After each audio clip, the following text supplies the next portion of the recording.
In a world of uncertainty, the Ronin stands apart. A master of sales and marketing who answers to no one. Forge your own path.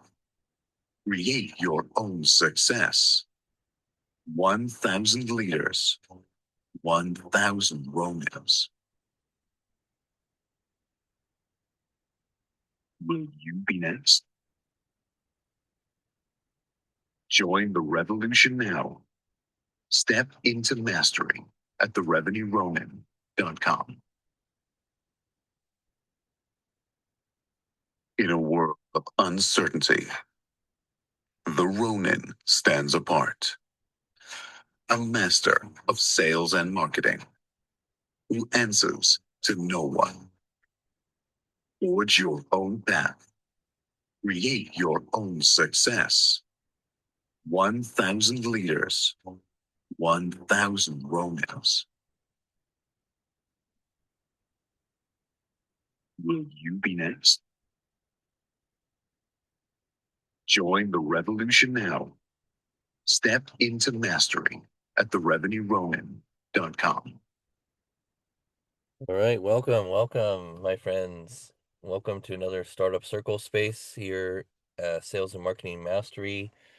Good to see everyone. We got Andy, Riley, Antonio, Return of the Duke, Scousman, and Delco. Thanks, guys, for being here. Please like and repost the space. Would really appreciate it. It's going to be a big discussion here on obviously sales and marketing mastery because we're continuing to hone our craft of sales and marketing every day. Why is that? Because, sales and marketing are the two biggest business drivers. You need distribution, you need attention, you need an audience, and you need to be able to close deals. Otherwise, you really don't have a company. So, those are the two biggest business drivers. And I'm getting a lot of requests for, topics for 2026 more around entrepreneurship and sales. So, those are going to be, and obviously we'll be talking more about profitability next year is going to be a big, keyword that we'll be, tapping into a bit. So stay tuned for that. We're 2 years into a 5 year journey here. So I've been building in public here on X mostly for 2 years now, every day. And we're 2 years into the 5 year plan that I have.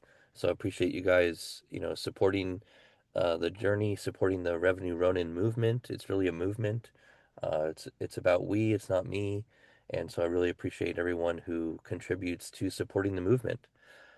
So is forced entrepreneur, I couldn't fit it in, but is forced entrepreneurship a bigger trend than AI? That's today's question. So I have my own opinions. I have what the data is telling me, and I would love to hear from you guys. So that's going to be today's topic. Shout out to John Carlos, Jodell. Good to see you guys. Hope you're doing well. Big fan of John Carlos and Jodell, so make sure you're following them, and always a wealth of knowledge. So thanks guys for being here. So yeah, let's check in with Andy first, and then we'll love to have you guys come up, grab the mic, share a bit of your perspective. But yeah, heading into 2026, I see forced entrepreneurship continuing to be a bigger trend than AI. So.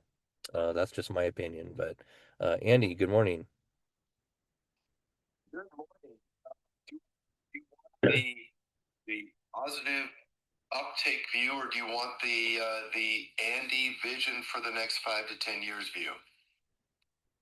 Let's do both. Let's do both. But yeah, let's do both. So what's the immediate future is that there will be, well, both answers is there'll be more people who will become reluctant founders.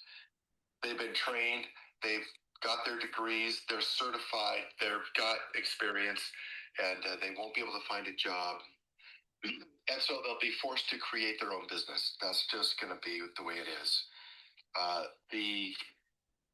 There's many reasons for that, but let me just give you the end of the story, and then you can ask about the middle. The end of the story, the boomers the boomer generation who were born up through, let's say, 1964, where they're going to be 5 years from now, they're going to reach 65 years old. That is not retirement age anymore. The average boomer works till they're 70 or 75. So if you think that in the next 10 years that you're going, or the next 5 years, that all the boomers will be retired, zero, no, that's not true. 70% or more are working till 70 or 75 years old. And so you have extensions of time of people. The second thing that happens is that you've got, because of that, there was this economic discussion about how the income and the stock market will work. If you're working, you put money into your retirement fund. When you stop working, you take your money out of your retirement fund. Okay, simple math. But that means if the boomers who were supposed to retire and start taking their money out of the market, they're going to keep putting their money in the market for the next 5 to 10 years, maybe 15. And I think that that's going to do is just create a bigger and bigger and bigger cliff. And so the economic event that we keep hearing about, it's just the can's being kicked down the road. That's the first thing. Second thing is doing research with Gartner, Boston Consulting, Forbes, Bath Company, a whole bunch of blogs. It appears that what I've talked about this whole week so far is that you've got a group of technologies that are going to condense the IT departments. They're not going to, okay, so think of it this way. If you have an IT department of 100 people, that 100 people right now, there's 100 salaries included in that overall economic group. And they're doing 100% of the technology work that they need to do today. That group is going to be reduced to 40, 60% of them, maybe up to 75 of them. But let's just say 60 of them are going to be out of that department because of AI. And AI is going to allow the remaining 40 people to do 200. So if 100 people can do 100% of the work, 40 people can do 200% of the work. And that is going to happen in the next 24 months. And because that's going to happen, it is going to be a massive upheaval and massive shift in technologies. It's going to be a massive shift in organizational structures, in finances, and whatever. Because essentially, the tool set that you can purchase for a full-time employee, let's say the full-time employee costs you $100,000. Can you imagine how much AI technology, storage space, compute power you can add to your company for $100,000 a year? And then you say, you take 100,000 times 100 people, that's $1 million. You take that $1 million and or actually it's 10 million, but okay, roll it back by 6 million, right? 60 people at 100,000 each. Isn't that 6 million or is that 60 million? The point is, it's a huge, big bunch of money that you can pivot 30, 40, 50% of your people away, take that money and apply some of it to your technology and now the rest of it to marketing. And now that's where we're at. Huge, massive uptick in marketing sales, uptick in marketing activities, because there's increased attention in all the dopamine activities, right? Scrolling, looking, seeing, alerts, distractions, activities, whatever. And the end result is going to be you need to spend more money in marketing, less money in IT, or more money in IT marketing because you have to get people's attention to buy your stuff. And you'll be able to do 5 times as much as you're currently doing now per employee with this new model that I just said. And this is not Andy pulling this out of my ear. This is Gartner, McKinsey, Boston Consulting, Deloitte, Accenture. They're the ones saying this is what's coming, this is how it's going to go.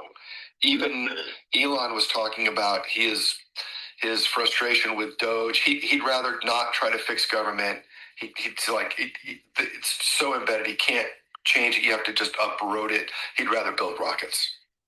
So there you go. Forced entrepreneurship, 100%. More like reluctant entrepreneurship. It's forced because you have to, but it's reluctant that they end up doing that. Instead of spending all their time looking at how do I get another job, they're going to go, there's no job. And so I'm reluctantly having to pivot now into something else. So everything that has to do with teaching people the basics, helping them understand how to set up the structures. The solo entrepreneur thing is a beautiful, amazing, wonderful dream, but look at how many businesses actually do that. Like 1, 2, 3% of all businesses, which means 90% of them have more than one person. Think of, if you have a pool cleaning, there's somebody doing the back end, somebody doing the office, someone driving a truck, 3 people. You do a lawn care, 2 or 3 guys show up, not one. 2 or 3 guys show up to do your lawn. If you do window washing, it's 1 guy, but it's usually a crew of them. Maids, the same kind of thing. It's a whole bunch of them. In-home palliative care, bunch of people. They send 1 to your home, but there's a bunch of people they can call from. Every business is a functional group of individuals. This is the problem. People believe that they're getting a job so that they go get the job and they become part of the group.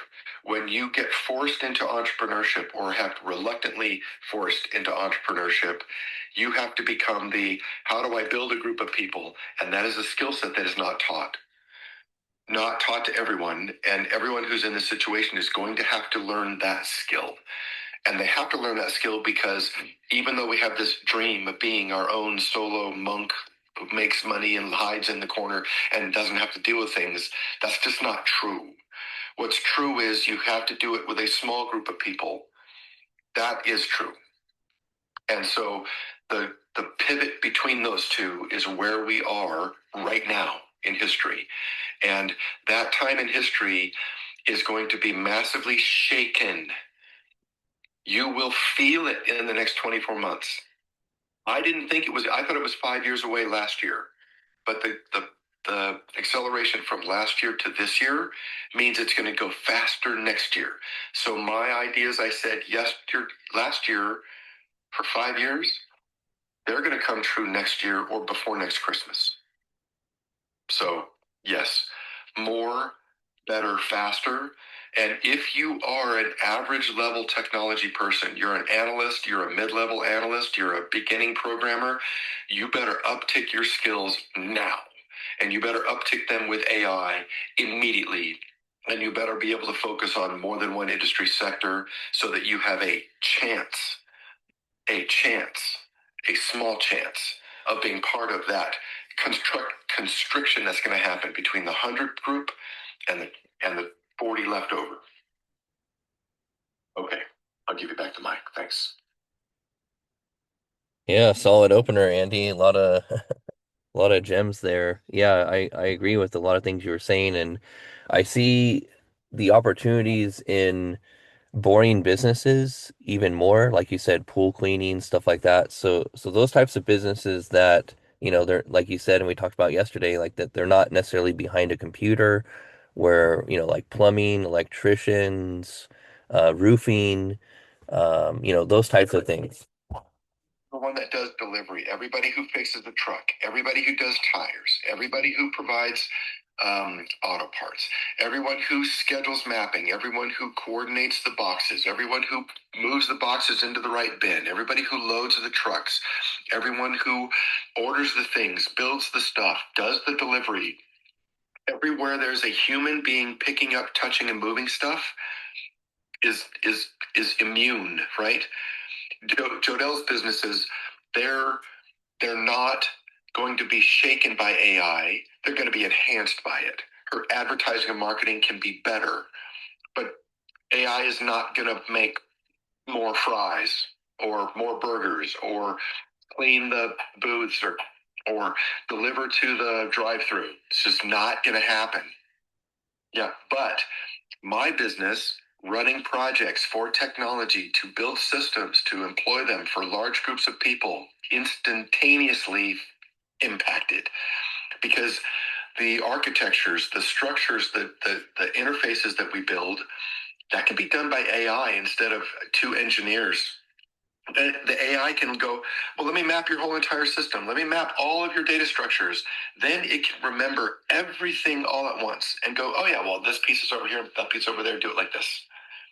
Takes architects and analysts hours or days to do that, which AI can do instantly. And that's the shift. Yeah, well said. Well said. Well, thanks for that, Andy. Jodell has jumped up, so let me Yeah. know. Yeah, let's pass the mic around here. So yeah, go ahead, Jodell, and then we'll go to John Carlos and Riley and Antonio. But yeah, good to see you, Jodell. How's things going? Hi, yeah, thanks very much for the mic. Yeah, things are going great. I'm a little rusty. I haven't been on social media too much, so it's nice to see you guys. Of course, I love this space. Yeah, I just was going to say that that's the one nice thing about this entry level business that I own is it's recession proof, and like if anything, AI will help it in the way that like it'll be harder for some people to find jobs. And so it become more of that stepping stone. And we actually benefit from it as people are looking for their perfect fit or whatever. So yeah, AI also has that added benefit for us where we become more important as that stepping stone for people out of university while they're still looking or when they're between jobs and it just takes them a little longer. So yeah, it's good for business. Yeah, I love that. And yeah, like we're all saying here, it's really, AI is not going to replace you. Someone using AI better than you is going to replace you. And in all honesty, I used to need a team of 8 people in marketing back in the day. Eight. I literally had, my graphics person, my videographer, my content person, my ads person, my marketing analyst, and we're a pretty powerful team. But now I literally just need like 1 or 2 people. That's the reality. So, and the tools continue to get better and much more enhanced. But yeah, I love the franchise model and that you're in, and it is essentially recession proof.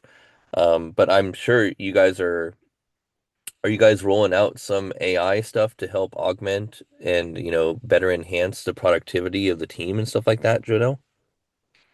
Yeah, so right now they're a little slow to adopt the AI just because it is so big. They have to be careful with the privacy and all that. So I think they just they're not usually first out of the gate for that kind of stuff.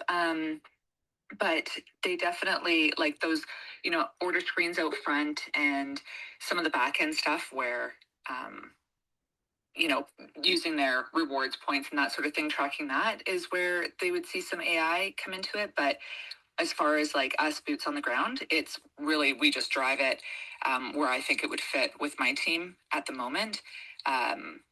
They have, oh, sorry, my cats are meowing. They have building out schedules and stuff. I think that's probably where we're going to see the first bit of AI touch consistently across the board, and that would be really helpful because as labor costs, of course, rise, and it's hard. It's hard here in Canada. So yeah. Anyways, that's where I'd like to see it touch first. That would be great. Awesome. And how's the book stuff going, Jodelle? I see you're speaking a lot at some conferences, which is exciting. And yeah, bring us up to speed. How's the book launch going? Yeah, thanks. It's going great. We actually just got into our local bookstore here. We got accepted into the library as well, so we'll be emerging authors for 2026. And yeah, it's going really well. I can see why we definitely need to keep driving it. We've got a couple events in the new year, big like trade shows, so I'm pretty excited for that. We're just putting stuff together, and it is somebody said it's a really good like authority builder, and that is super true. So like as I'm mentoring other young business owners, it really is like I'm really able to be like, hey, and I wrote this book and did it, and it does like build your authority as well. So it's very interesting how interested people are in it, but to turn them into a sale, whew, that is a different beast. Everyone loves a book, and then to get them to actually pull out their wallet and pay for it, yeah, it's crazy. But face to face, when I'm selling it, we sell a lot. So just got to get it to pick up some speed on AME. But yeah, thanks for asking, Justin. Yeah, thank you, Jodelle, for sharing. And yeah, I got to get my copy. I'm late to the party here, so my apologies. But yeah, we're rooting for you. It's again, sales is one thing, and you're not really gonna make profit with your book sales. It's more of that authority builder, and it's more for like saying that, hey, look, I'm a published author, right? It's more like bragging rights, authority, and self accomplishment, right? I mean, it's a big accomplishment to write a book and be able to have your book on Amazon. And when you're at a networking event, it really stands out when you hand somebody a book versus a business card. Okay, like let me tell you, you wanna impress a crowd.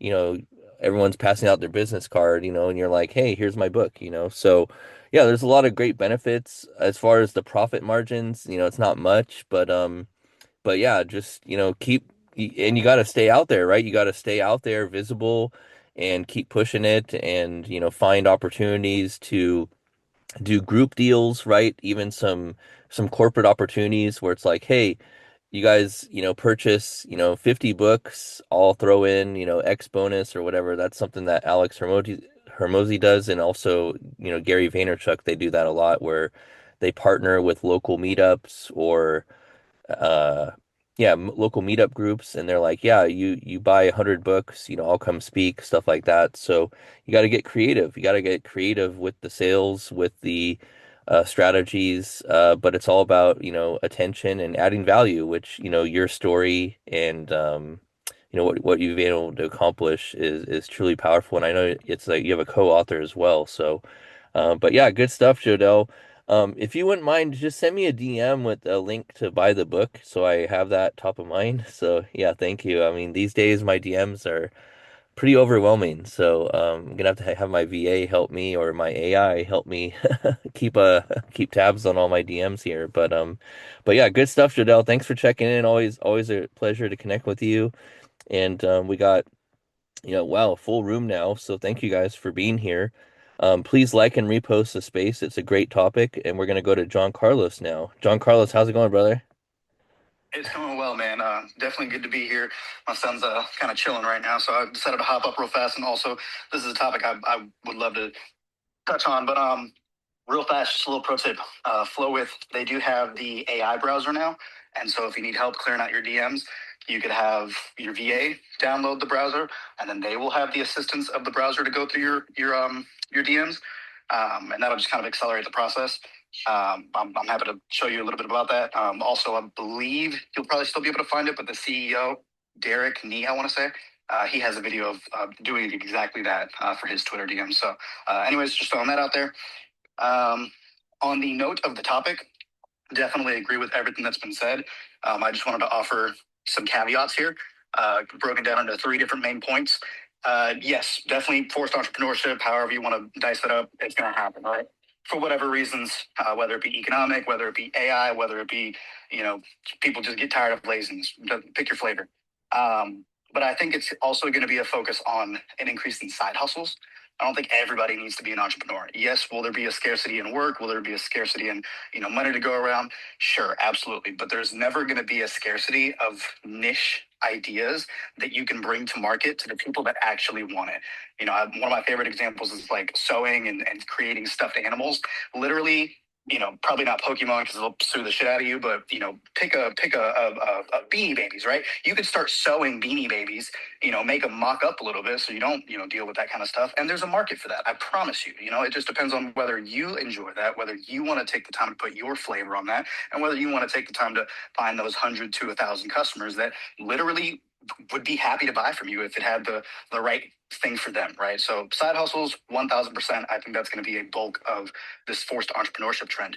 The other side of things, and the one that I relate to mostly because it took me a decade to kind of realize this, is that we're going to have an increase in intrapreneurs. So it's just people that are fantastic at what they do. You're either like a 5-star employee, or you're a critical executive. Take your pick, however you want to dice that up, but you are basically contributing largely to somebody else's company. That's a little bit different than being like an underpaid employee, or, you're like a supervisor who hasn't been promoted for a long time. No, you're a very valued individual. You're getting raises all the time, this, that, and the other. Your quality of life matches the effort that you're putting into the company. That is a proper entrepreneur. Personally, it took me about a decade to realize that is what I prefer. I love the concepts. Like right now I'm doing COO work, so chief of operations. I love that. I love that I'm helping somebody else ensure that the vision that they're trying to put out into the world is being understood by their consumers, and then that the company operations are in a place of smoothness and lacking friction to where we can scale and it's sustainable. That is extremely rewarding for me personally. Do I want to build my own business later on? Absolutely. But to be quite honest with you, I'm completely fickle on what I want to put 100% of my energy into, because that's just who I am as a person. I'm like, man, I got all these different ideas. So it's easier for me to say, this person has this already moving. I think I know how to get it from 10 to 100. But me personally, 0 to 1 is a little bit hard for myself. And that's just a truth that I've had to mull over in the last few years. And I'll leave you with this on that last note there. 0 to 1 education is 1000% going to take off and will continue, because of all these different potential niches that you can get into, of all these different potential opportunities to be somebody else's entrepreneur, whether it be a COO, a CFO, a CRO, CXYZO, learning how to do the 10 things that you don't know how to do right now, but would make your life significantly better. It's going to be something that people want to seek out more, because it's possible. It is possible to go learn 10 new things now, and it'll only take you 9 days. With the power of AI, you can do that effectively. With the power of following somebody, being in their community, learning how to do it, it's even better. Justin's Spaces will teach you sales and marketing 0 to 1, and probably 1 to 10, and a little bit of 10 to 100 if you stay long enough. Christelle's Spaces will teach you a lot about community and how to, a lot of her stuff is 0 to 1 AI and 0 to 1 coding and 0 to 1, just networking. Andy is very, very fantastic right now. I love that he doubled down on 0 to 1 visibility, right? Your reputation and all of this, that, and the other. 0 to 1 is 1,000 going to continue as an uptrend, because I think that we've seen for a majority of the information space that everything has always been 100 to 0. Like, here is this amazing thing that I know how to do, and I'm going to teach you how to do 10% of it right now. Those days are gone. People just want to know exactly how to do the 10% right now. And if you deliver that, you'll make a lot of money, in my opinion. So I'll leave that there.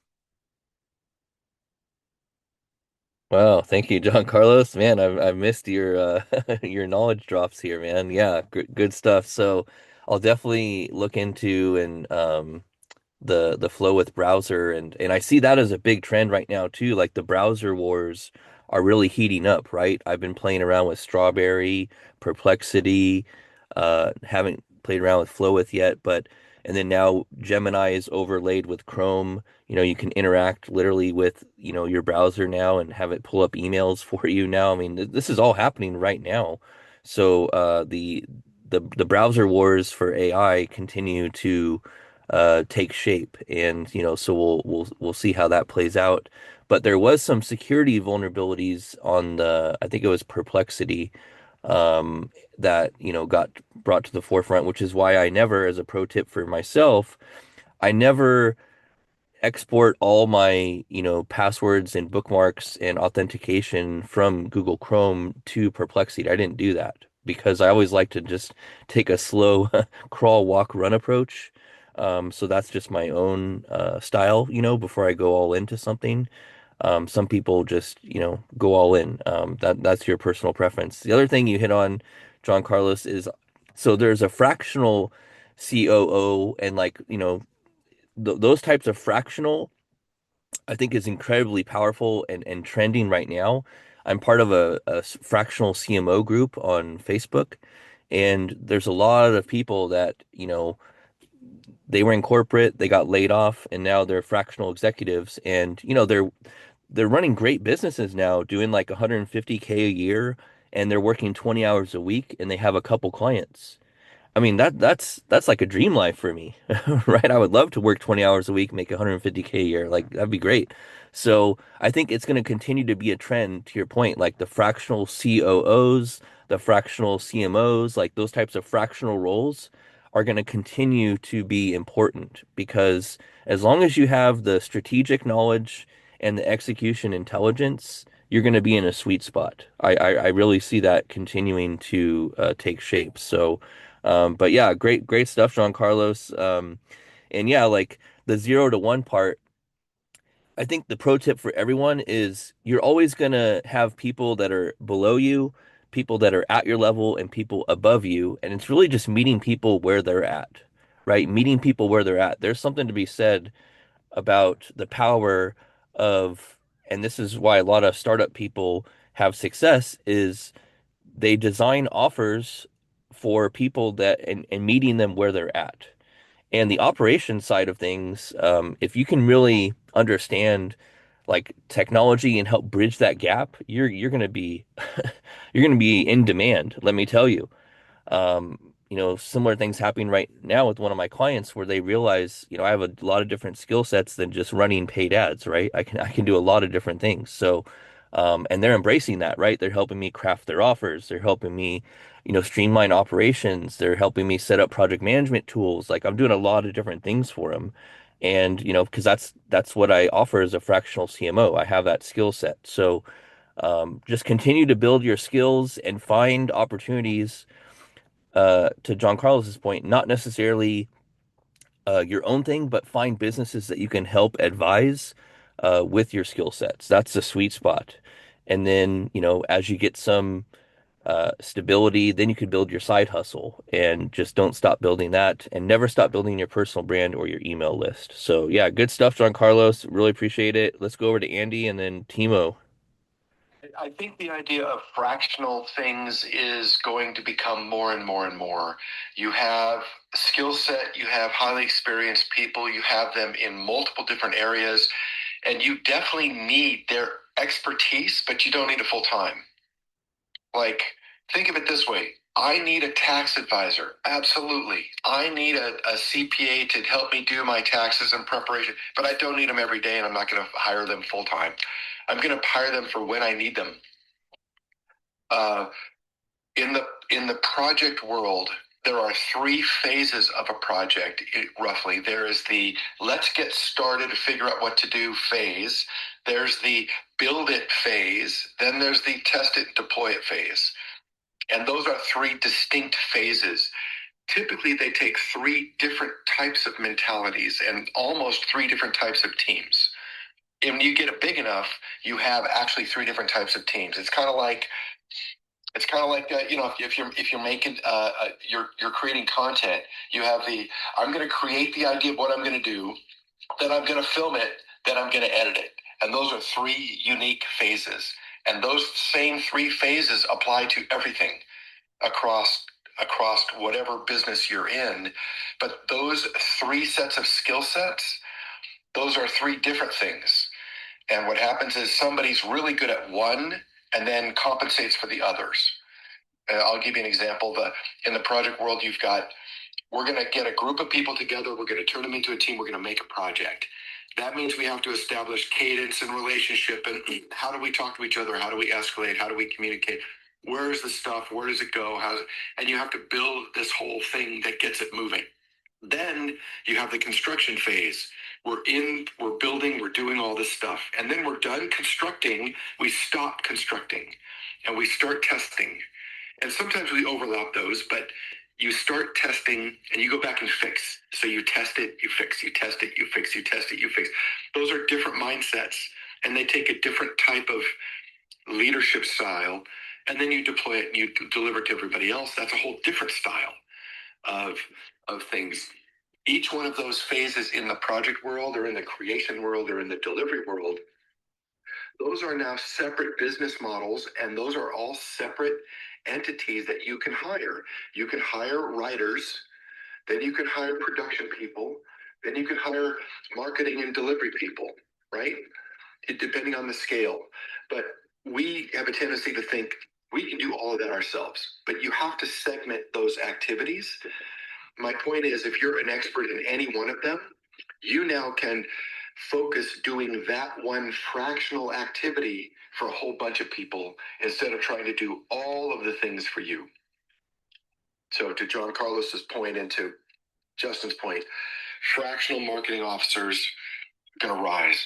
Fractional COOs, operating officers, they're going to rise.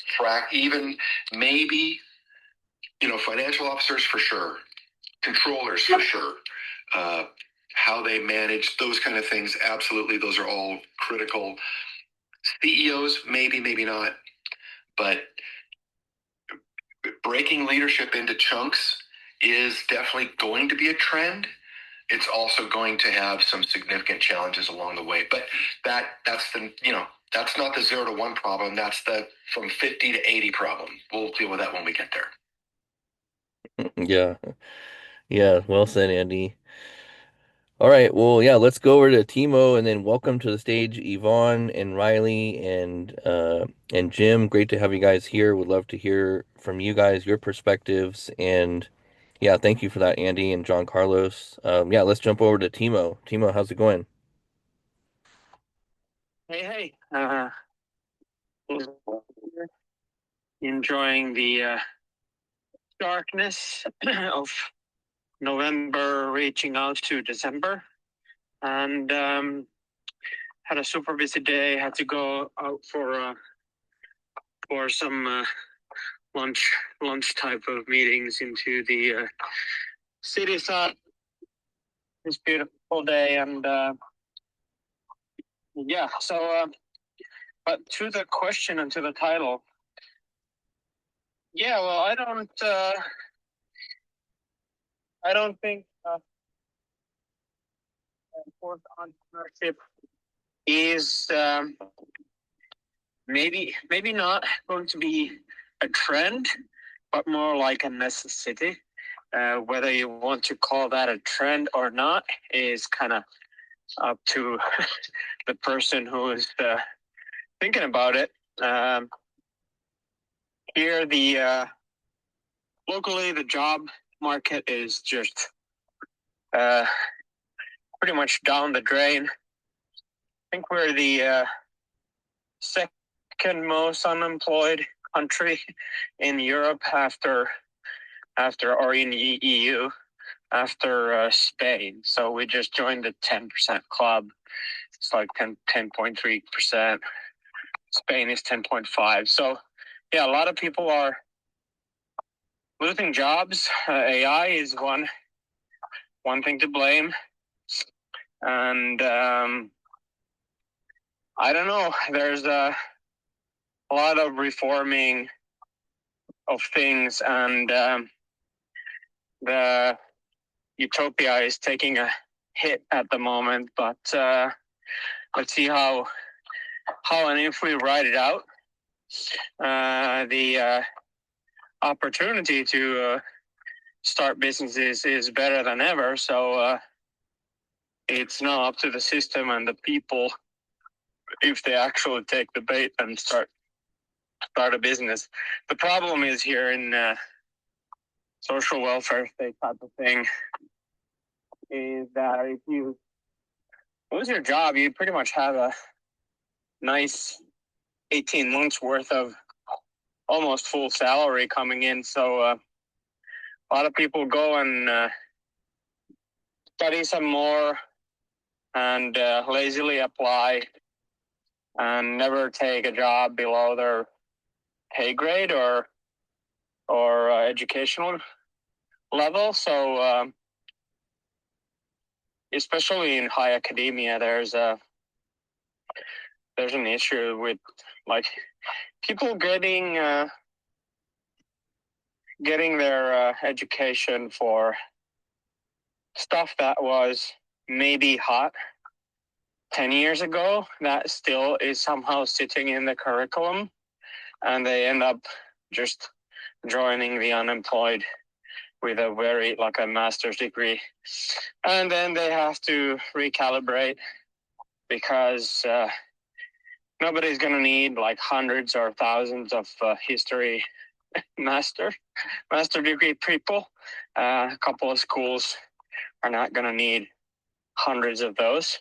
So yeah, it's an interesting situation, probably also globally. Here, all the educational systems are trying to adapt to the AI stuff. Like I mentioned before, one of the biggest AI requirements, the dude paid for 13 professorates for AI master degrees on the tech university. So it's we're going through a phase of shifting towards even more tech. So bring back the Nokia times, but who knows how it's going to end and how it's going to play out. Obviously, boomers are still running into retirement, and Gen X is too small with the millennials to keep them going. And yeah, very interesting. But there's a lot of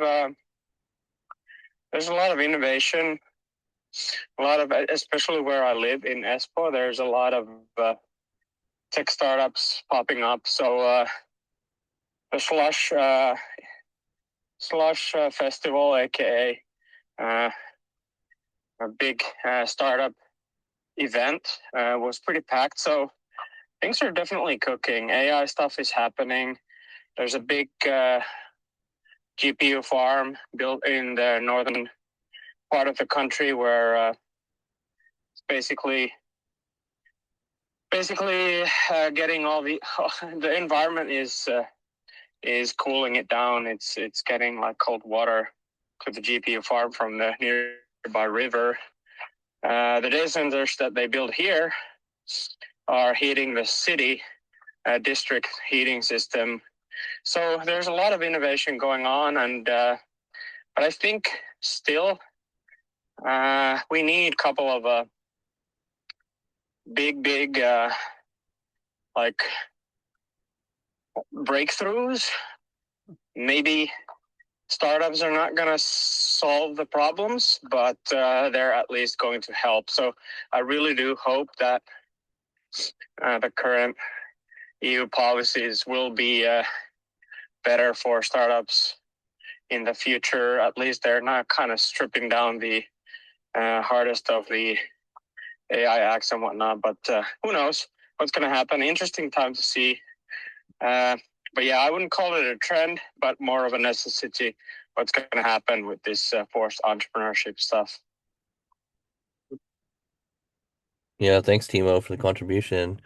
Yeah, I'm reminded when I shifted out of IT consulting to marketing, I had to take on some some very minimal paid roles of consulting work. Like, I'm talking like, $25 an hour. Talk about humbling myself. Here I am with a degree, made $1 million, only netted 50 grand, and I'm working for 25 bucks an hour as a director of operations for a photo editing company in San Diego. Like, so, it's sometimes you have to go through a humbling experience. Okay. Like, and there is this mindset amongst my colleagues in college where it's like they had this mindset of like, hey, I got a degree, like, I'm gonna get so many job offers and but the reality is like nothing comes easy. Like that's the reality. Like nothing comes easy. Okay. And oh, they had this entitlement mindset. That was the thing. That was the key word, right? So a lot of my colleagues that I was going to school with, because I was running a company while going to school. Okay. I was running a company full time and I was going to school part time. Okay. I bootstrapped my way through business school. I graduated top of the business program. And I had this sense of this entitlement mentality of my, colleagues in college. And the reality is, and I tried to prep them. I was like, "Hey guys, the reality is like if you get a good job, great, like you're lucky." Because they think that they're going to graduate and start making, 60, 70, 80 grand a year like right out of college with no experience. And I'm like, "Dude, you guys are in for a you guys are in for a rude awakening if you think that's reality." And yeah, some of them did land some good jobs. And I'm talking about like 2009 era, 2009. So, but the reality is like sometimes you will get humbled, right, on this journey. You will get humbled. You will have to take a pay cut. You will have to work with lower paying clients, lower quality clients. It's part of the journey. It's part of your story. That's just the reality. So, and I've been there. I've been there. And so, yeah, that's just, but it fuels you more, right? When you experience that type of humbling experience when you're working for $25 an hour, after running making $1 million in 5 years, it's entirely humbling. And it fuels me even more to build my own thing. It fueled me even more. So that's the point I'm making. Like, where's your fuel? As our WTF lady Danielle would say, where's your fuel? It's experiences like that that are very humbling, and I was appreciative of the work, but at the same time I was like, you know what, man, I have to build my own thing. I have to go all in on my own thing. And that's why, fast forward the clock from 2009, here I am 2025, and I'm 2 years into the 5-year plan. And I'm not stopping this time. The problem before was I stopped building my personal brand and I stopped building my email list. This is why email lists are so important. And especially, businesses are going to need attention. They're going to need to get their messaging in front of customers. And so one pro tip for Timo is, build a local newsletter in Finland and become that go-to guy of when they have a promotion, you can sell some sponsorships. So and I know he's building his thing. So but yeah, let's go to Timo, and then I want to hear from Yvonne and Riley and Jim. So yeah, back over to you, Timo.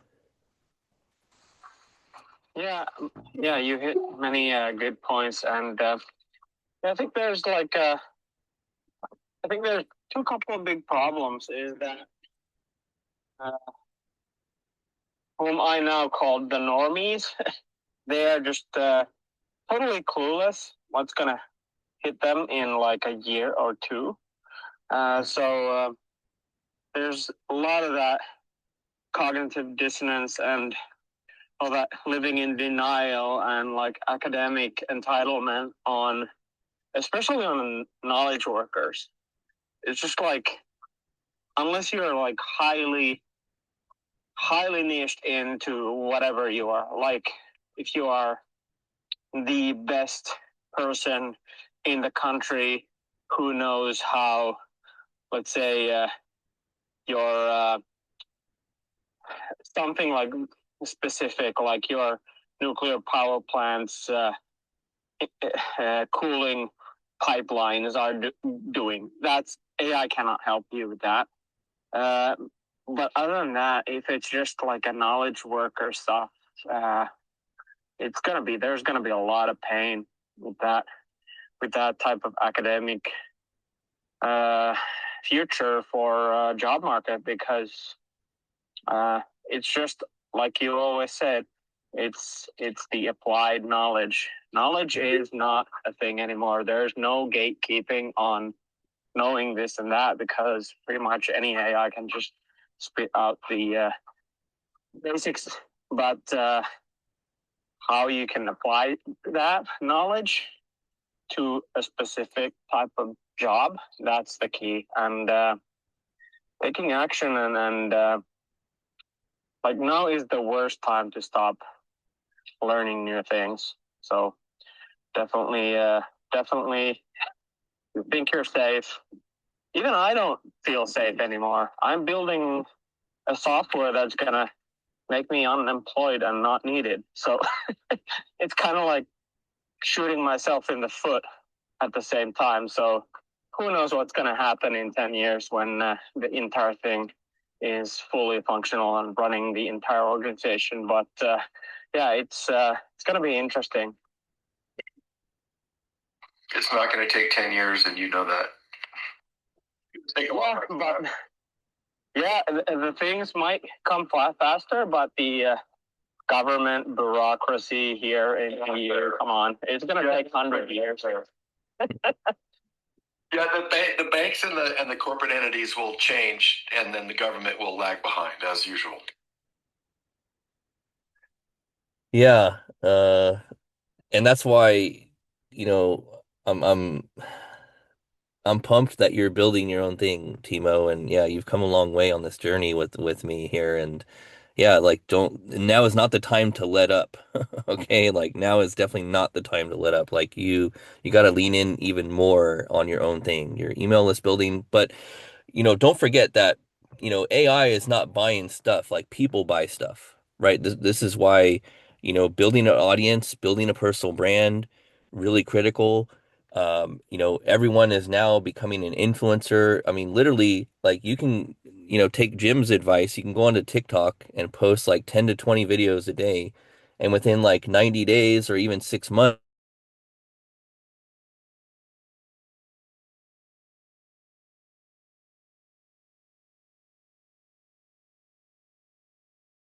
entrepreneurship is a thing, but the barrier to entry has never been lower. And the opportunities have never been greater because the speed at which people can now get attention, they can have one viral video, like Gary Vaynerchuk reminds us all the time. Like you can literally take out your phone and have one video go viral, and it could be a game changer. Now, I don't, that going viral is not a business model. Let me be very clear. Okay, going viral is not a business model. Going viral is a byproduct of when opportunity meets attention and interest and the behavior graph all come together and you get some traction like that. That's great, but focus on the business fundamentals. I can't stress this enough because that's the only way you're going to have a sustainable, predictable, growing business, which you can sell in the future if you want, right? So yeah, let's jump over to Yvonne and then Christelle. And yeah, welcome to the stage, Christelle. Yeah, go ahead, Yvonne. How's it going? Hey guys, oh my goodness, what a great topic. I mean, honestly, I just even wanted to pop in just to hear what everybody else was saying in regards to this, because we all have different perspectives and it is, still at the cusp of all of this stuff, but as it's evolving. But there are so many things that I thought about. Obviously, I thought about this related to the entertainment industry on many levels, but so many things that you guys said. I mean, I think it's I think, like you said, right, humans are always going to want to buy the things, and some of the stuff that I think about is certain specialized things like human components, right? Like I immediately thought in film and television, or just the world in general, like women are always going to need to go to estheticians and people like that who do like specialized facials and all this kind of stuff that they have, and no AI is going to be doing that, right? Whether they're getting like injections or facials. I mean, obviously in film and television, that's like a big thing, but even like people who are influencers, it's a big thing, like, right, to make sure that you look good with your appearance and stuff like that. But I was even talking to, and it got me thinking about this, because with my brother, he's an architect, he's an entrepreneur, he has his own business, and he's very, very successful with it. And when all this stuff started coming out, I thought, wow, are we even going to get to a time when we don't need somebody like an architect? And when I was talking to him about it something that kind of sparked in me that I realized is, which you guys touched on this a little bit, and Napoleon Hill talks about it in Think and Grow Rich, like when it comes to specialized knowledge, right? I love how you also mentioned that, excuse me, having the knowledge is one thing, but the execution is another. And it really kind of pertained to him in this regard, because he said that people will come to him with designs and they will, hold on a second. And they'll come to him with design ideas of, house that they want to build or something like that. And it's very possible that you could mock up a design of something, even like a house that you want, right? And then go to an architect. But the interesting thing is, then he said that a lot of the stuff that they were talking about that they wanted to do, because they don't have the specialized knowledge that an architect does, he knows what they can do and what they can't do. And even things like getting city permits, there's just so many levels to all that stuff. And one of the things that it kind of made me realize, and you guys touch on it, is that AI is an amplifier, but it's not going to replace things like that of people who have that specialized knowledge, because you don't know what you don't know, right? Anybody could sit down, even in the legal field, right? You can sit down with AI and say, hey, I want to create a prenup, or I want to create an estate will for myself, or something, or whatever the heck the thing may be. But there are things that lawyers that specialize in those fields, the same as architects who specialize in their fields, are going to know that the average person, even if you're using AI, you're not going to know what to ask it. You're not going to know some of those things that they might think of that are necessary, or that the AI didn't think of, right? because even, and I'm sure you guys have had this, when you go to one AI and you ask them, I've tested this in multiple different models, and you ask them something, and when you yourself have a lot of experience in that field, and it'll give you some answers, and it's not that it's not giving you good answers, but it might be leaving things out, or maybe there are other things that are like unspoken that it's not mentioning. So you're not getting things that are really thorough, because then I'll drop it into another AI and ask it something, and it'll say things that the other one missed, right? So there's always things that can be left out. But one of the things I was thinking in regard to this too is, I personally think that this is where coaching, like the human component of stuff, is not going to go away. And I even thought in regards to like personal coaching and stuff like that, which is something that I specialize in, because I know a lot of people are talking to their AIs, and it's an excellent tool to be able to brainstorm ideas with.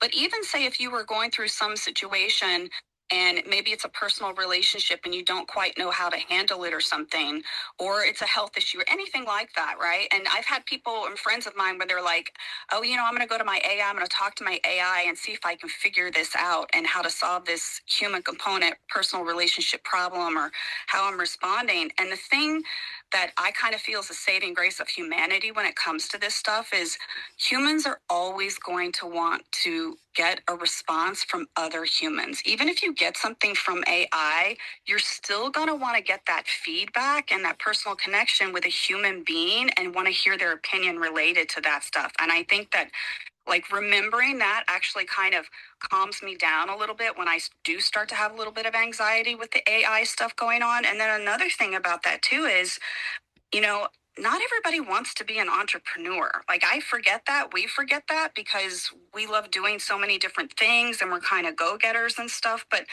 truth be told, a lot of people do like working for other people because, number one, they don't want to learn new things, right? Anytime you start doing entrepreneurship, there's so many things to learn. I love doing that. Most of us in here love doing that, but not everybody's like that, right? So they might not, and some people aren't even trying to learn AI, or they don't want to learn something new. But also, even if you have AI doing a lot of your stuff, there's a lot of responsibility that comes into it with your audience, with your customer base.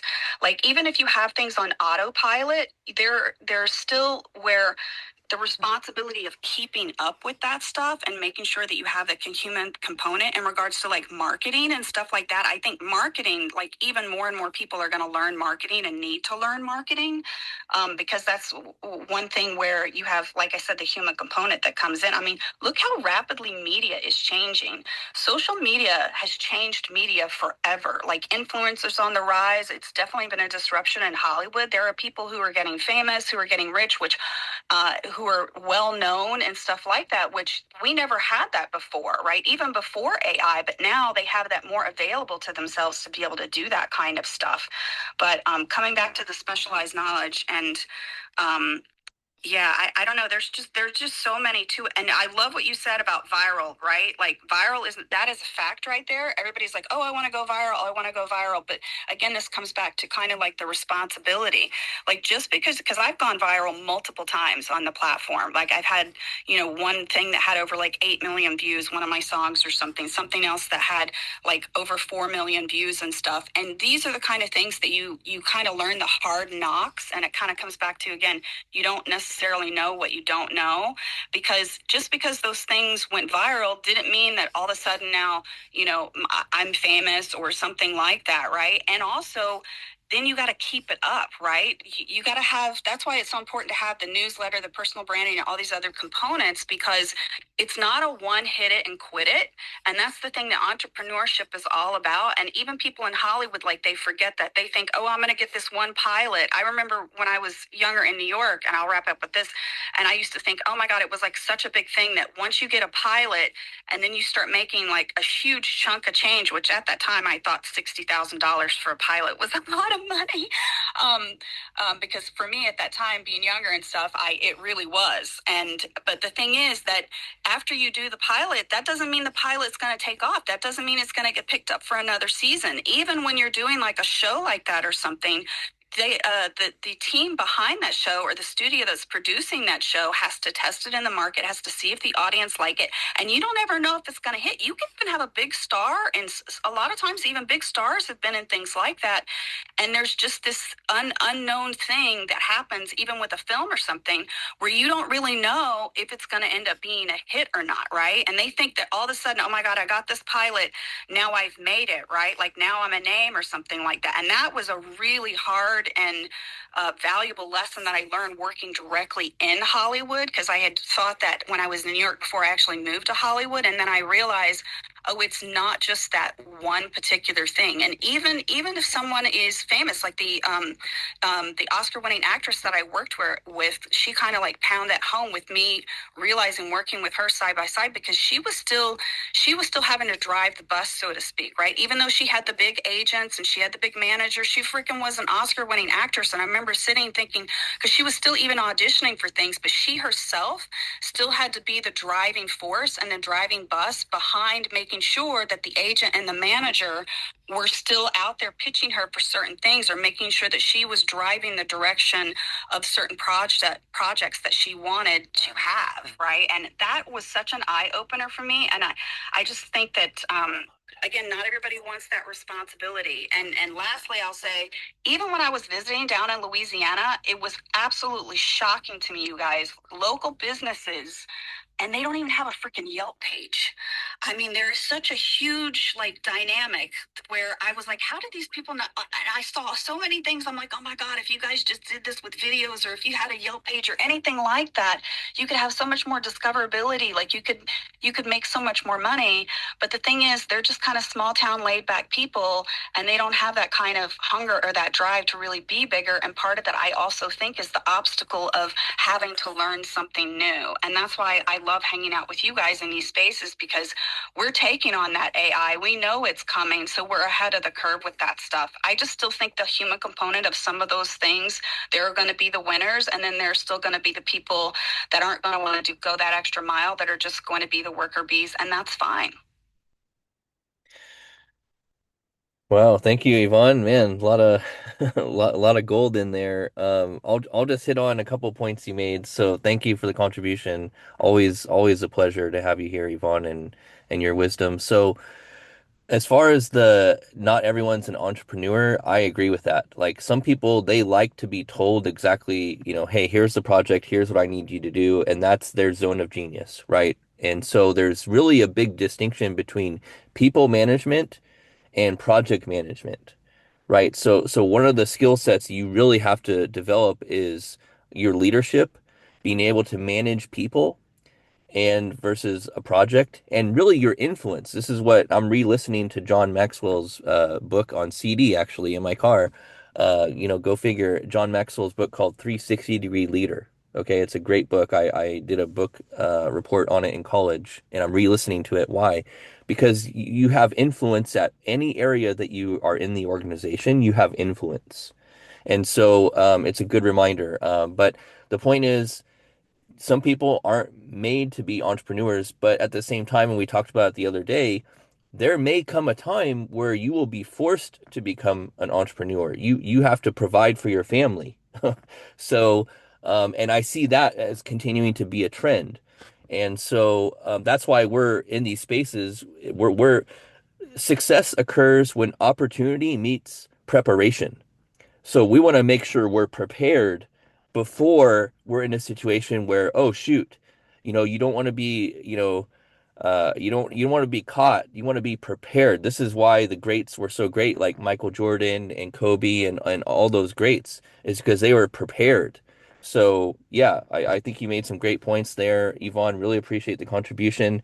I want to jump over to Christelle now, and then we'll go to Riley, and then we're going to end at 8 here, guys. So just plan accordingly. Want to save time for a final word, but yeah, really great points, Yvonne. Oh, the last thing you said, which was really good. Look, even if someone has some greater success, you're only as good as your last sale and your last campaign. Okay, you're only as good as your last sale and your last campaign. Because guess what? I work with clients that we did really massive campaigns in the past.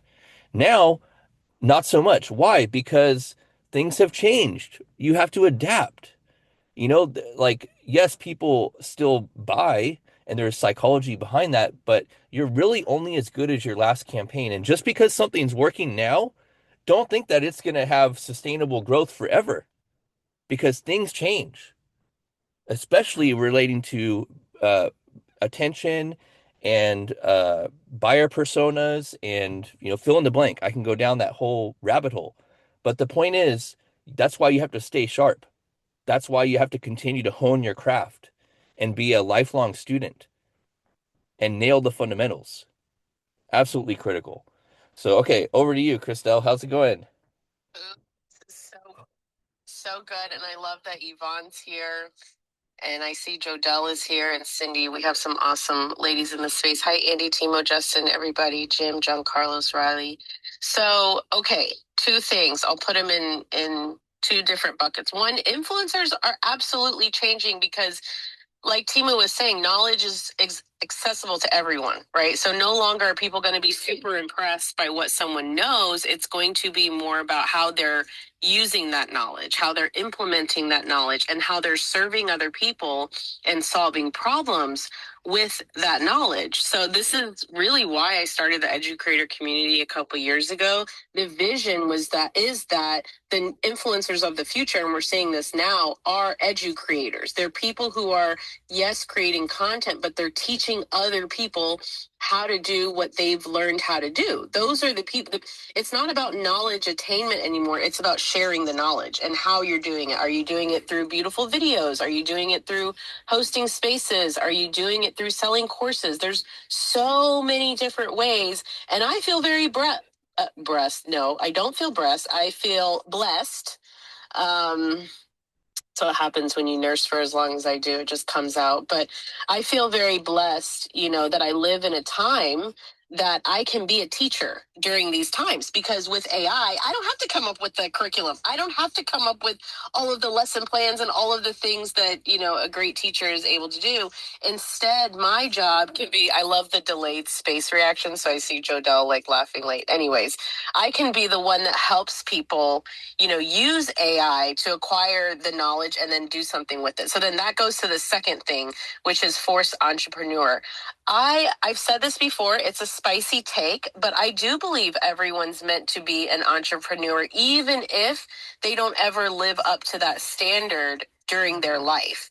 But I do believe that all of us are supposed to participate in the market on some level, even if it's something small. You make a digital product based on your knowledge, your expertise, and you've got a great full-time job. You're not doing any, you don't need to have a business, but everyone, I believe, should know on some level how to participate in the market. And what I mean by that is solve a problem. Right.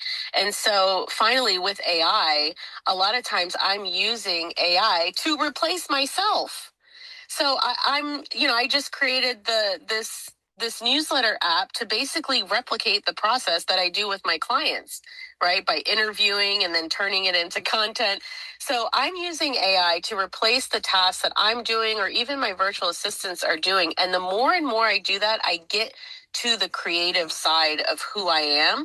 And so what I'm learning about myself, apparently, is that I'm not just a teacher, but I love developing. I love developing tools. And even though I've never, I didn't go to school and I wasn't classically trained in it, I have great friends like Timo and so many other, people here. And then I have tools like Lovable. So what that means is that I can take the ideas that I have in my head, like, oh, I want a tool that visualizes subscriber engagement data, right? And I can just go into Lovable and create that tool. So I have the ideas, and you all have the ideas as well. I'm going to land here, but I do have a quick question that I'll put out there, and you all can DM me, or if it's a quick answer.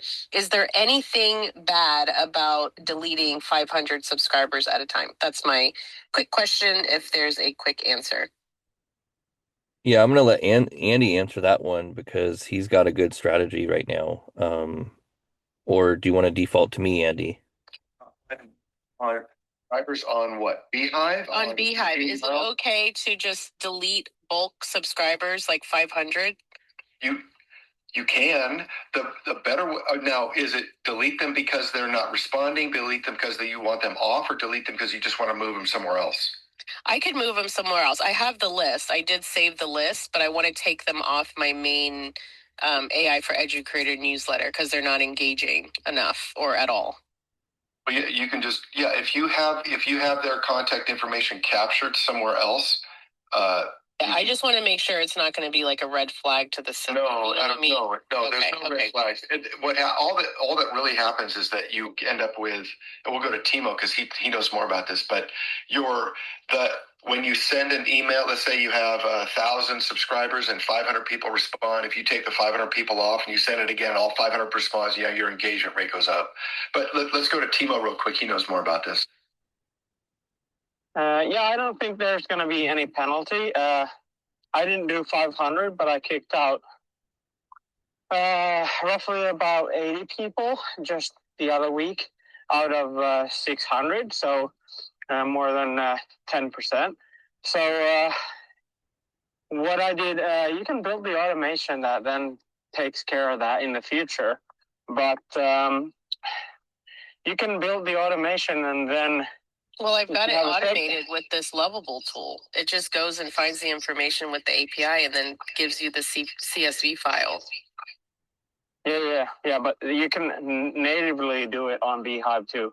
So what I did was build an automation that picks up people who haven't opened the email for 90 days. And now I'm dropping it to 60 as I'm cleaning up the list. And we're just going to go through 3 emails, about 2 to 5 days in between. Just like, hey, are you still there? Yada, yada, yada. I've saved about 6 subscribers now with that automation. So people wake up to those, goodbye, we're not going to miss you type of titles. So you can do that and then throw all of those segmented subscribers into that kind of automation if you want to, or you can just unsubscribe. I don't think there's going to be a penalty from it's your list, so it doesn't really matter. But then again, it's whatever the laws are.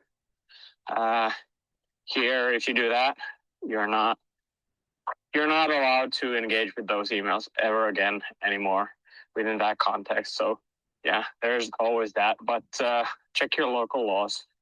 Yeah, there's a big distinction between, and we got to wrap up here, guys. Sorry, but there's a big distinction between someone that actually unsubscribes versus unengaged. That's 2 different things. So let me be very clear. So if someone's unsubscribed, yeah, you can't, market to them again unless you put them onto a brand new list and, start fresh with a different type of newsletter. That's one option. But if someone, unsubscribes, like, and they're unengaged, like, you want to ideally give them an opportunity to stay on the list. If not, then yeah, you got to remove them. You got to do that like quarterly review.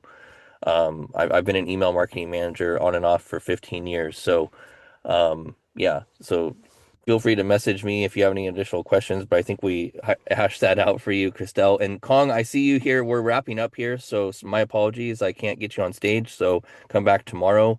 We go 6:45 a.m. Pacific to 8 typically. So, but yeah, I would love to have you in tomorrow's discussion. So yeah, let's go over to Riley quickly, and then I want to do final word. So, we'll go final word to John Carlos, Christelle, Yvonne, Timo, Andy, and just keep it to a minute, guys. And then we're going to close down the space. So, okay, quickly over to you, Riley. 1 minute. Okay. 1 minute. I'm gonna improvise.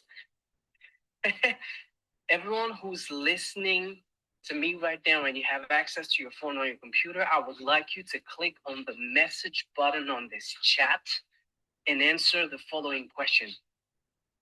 How do you spend your hard-earned money? Please go into the chat and let me know how you spend your hard-earned money, and I'll go over the review in 45 seconds. In the meantime, I want to say something about AI and rebound a little bit on what everyone said, including Yvonne. The phone that we have in our pockets can destroy us at chess. Like, computers are way better than us at playing chess.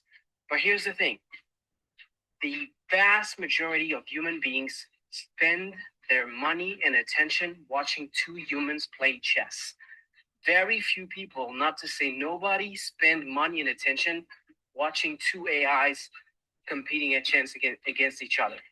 So what I'm trying to say here is there's always a boulevard for human to human attention. Let me ask you this. If you had 3 minutes to spend with a coach, would you spend it with Alex Hormozy or the AI version of Alex Hormozy? There's always space for human to human relationship. And I'm gonna quote history again. I was raised in France, and I'm finishing on this, Justin. In France in the 15th century, there was a art/literature wave that was called Barroco, which came from the Portugal word barroco, which is the unperfect pearl. And you can see anything Baroque in the way that they use vivid colors and a lot of detail. So if you enter a church that is Baroque, you'll see they have a lot of red and flashy colors, yellow, and a lot of golds and stuff like that. That was very, very specific from that era. What happened right after Barroco is classicism. And classicism was the exact opposite of Barroco, which means very few colors, very lean, very black, very white. It was the complete opposite of Barroco. So what I'm trying to tell you with this is that today AI is on the top of the wave. But tomorrow, people will get a fatigue and they'll want something new and they'll go to the opposite. So my question to you is, what do you think is the opposite of AI? Now, let me ask you a third thing, and then I'll jump into the questions. He said 1 minute, my guy. Sorry. I was just trying to compute the minutes the way you were spending them. So I'll just stop here then. I'll look at the answers, and I'll see people, you guys are spending your money in a lot of different things, but you have only one source of income. Why is it that you have one source of income to use and to build on multiple things? And I'm going to stop here. Back to you, Justin. Yeah, thanks, Riley. Yeah, so we're all about teaching, getting a single source of income coming in first and then diversify. We know the average millionaire has 7 streams of income, right? So, but before you get 7, you got to get 1.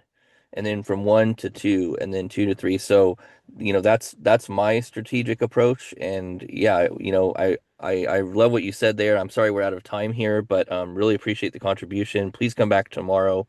I got to wrap up here. So, okay, we're going to go final word over to John Carlos, Christelle, Will, Yvonne, Timo, Andy. If you guys can just keep it to 30 seconds, would really appreciate it. Okay, thank you. Yeah, real fast. I mean, I'll just kind of reiterate my point. It's okay if you want to be an employee. Some people are best at that. I do agree with Christelle's point that there's a little bit of entrepreneurship in everybody. On that note, it's okay if you want to be an intrapreneur. That's the path that I'm kind of leaning towards. That's just what I found myself to be better at. Maybe I'll be a real life entrepreneur later on in life. And it's okay if you want to be an entrepreneur. I think that it's most important, though, to identify which bucket you actually fit in and actually convict that. Because if you sit in one when you're actually in the other, you're just going to have a lot of, you're going to be missing clarity. Yeah, well said. And it starts with who you are, who you're being, which, Will loves that. So, okay, Christelle, over to you. Final word. Yeah, thank you. It was a really great space. If you want to join Ani and I later, we're going to be hosting in her community. Today's topic is, what do you do when you pause? So she wants to talk about burnout. I think that'll be a good conversation. I hope to see you there. Thank you, Justin, so much for hosting these spaces for us every day. They're amazing. Thank you, Andy, Timo, for hosting. Yvonne, so good to hear your voice. John Carlos, much love to you and your son and wife. I hope everyone has a great day. Awesome. Thank you, Christelle. Always lovely to catch up with you. Okay, final word over to you, Will, and then we'll go to Yvonne, Timo, Andy. Thanks, Justin. I'll keep it super quick. Christelle, I feel so bad. I always have your spaces when I have fulfillment hours, so I will do my best to catch one. But Post-entrepreneurship, I was just on a call with someone talking about this.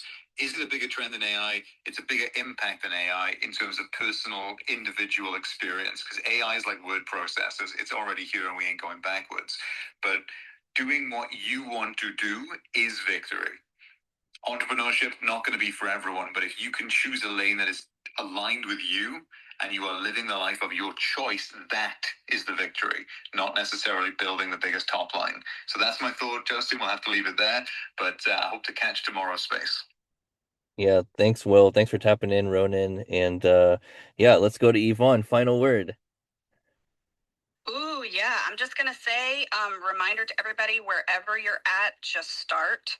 Take it one day at a time and share out this space, you guys. And by that, I don't just mean to repost, bookmark it for yourself, but share it with people off the platform. You know, anybody that you think that might want to become an entrepreneur or have a, you know, passive income or anything like that, because these spaces are so amazing and they are so worth the replay and there's so much value. And just show up, take it one day at a time. And Christelle, I'm totally freaking joining that space on burnout because I have absolutely had that. That's why I say take it one day at a time. Everybody has it. It can be overwhelming, but just know that persistence is king. Yeah, thanks again, Yvonne, for being here. Always a pleasure to have you here. And yeah, Timo, over to you. Final word. Yeah, AI is gonna be the fuel to the fire of forced entrepreneurship. So learn the one that's gonna be taking you into that ecosystem. And to finish it off, thank you, Justin, Andy, for a great space. It was a pleasure to be here. Luckily, I got to get in pretty early, and there's that little blinking record thingy on top of the space. Right next to it is the Startup Circle text. Click on that, join the community if you haven't, because we're now 50 short out of 7,000 members. So please join the amazing club so you get notifications on these daily spaces that Justin, Will, Andy, Christelle, Vivi, there's so many spaces hosts and so many great spaces on daily basis. Kevin, Ani. So just click on that, click the join, and get those notifications so you can show up and grab the mic. Awesome. Thanks, Timo. Really appreciate you, man. And yeah, we'll connect on the back channel. Always a pleasure. Okay, Andy, over to you. Final word. Forced entrepreneurship. You know, at some point in the past, everyone had their own family farm. They did their own thing. They were family businesses. Everyone. There was no companies. Then we came up with this factory idea. We turned people into workers and employees. And then we decided to build an entire education system around helping people understand how to become better, more educated employees and managers. It's kind of shifting back to now the world with AI is giving everyone the tools, good and bad, doesn't matter. You can't stop it. The genie's out of the bottle. I mean, ChatGPT was released to the world, 2 years ago? And look how it's changed. Look what's actually happened in 2 years. And still, 10, 15% of the people are using AI daily. Not 50%, not 70%, not 100%. 10, 15. And if you doubt me, go to the grocery store and ask every person you meet, hey, do you know what AI is? Do you use it every day? And only 1 out of 10 people, maybe 1 out of 100 people will tell you that they do.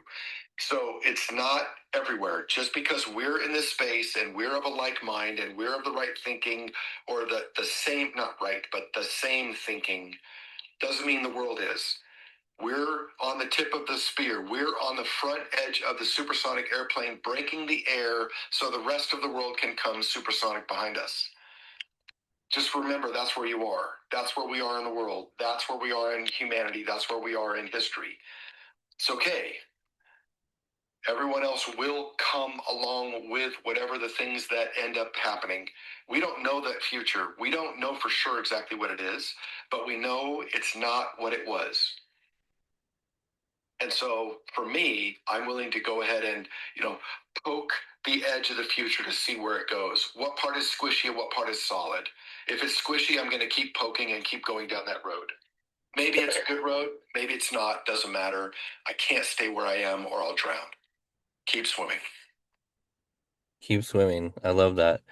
So yeah, guys, really appreciate everyone's time here.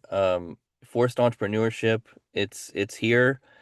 35% of new US startups this year, up double from a decade ago, thanks to AI tools, letting one person act like a full team, right? Again, I said it in the beginning, I used to need a team of 8 in marketing. I now need a team of 3. That's the reality. It's been that way for the last, 2 years. Become more self-sufficient. Become more self-sufficient. Get smarter with the tools and apply the tool correctly as you best see fit, and really maximize the tools as best you can. Don't just invest in a tool and use it 20%. See how you can get maximum utilization of the tools. Stay lean and mean, right? You got to stay lean and mean. Bet on your edge, not the next shiny thing. Again, going viral is not a business strategy. Scale smart, not big. If you look at all the top trending AI startups, the ones that are really dominating they have the highest revenue per head. So they're small and nimble teams, but like one employee equates to the valuation of the company. They're able to bring in $1 million, right? So stay lean and mean and think about revenue first, right? Product market fit, revenue first. That will dictate everything. And stack your skills. Stack your skills right now while it's cheap. So yeah, thank you everyone for your time. Really great space. We got this recorded on Zoom here today, so I'll be publishing it to YouTube and Spotify, our podcast. And yeah, really, again, value everyone's time and your friendship as we're building in public here on the journey. Become a Ronin today, guys. Membership is going up. Membership has benefits, so make sure you check out what those are. We'd love to have you part of it to support the mission of 1,000 Ronins, what we're building here on the journey towards sales and marketing mastery. The 2 biggest business drivers of any company is always sales and marketing. And remember, at the end of our lives, we'll ask ourselves 4 simple questions. Did I live? Did I love? Did I matter? And did I make a difference? Until next time, keep making a difference. Build that mind, build that body, build that business, build that bank account, but most importantly, build that legacy. So stay hungry and stay humble. We'll see you guys at the top. And you want to keep growing, check out the Revenue Ronin and make it a productive, but most importantly, profitable day. All right, we'll see you tomorrow.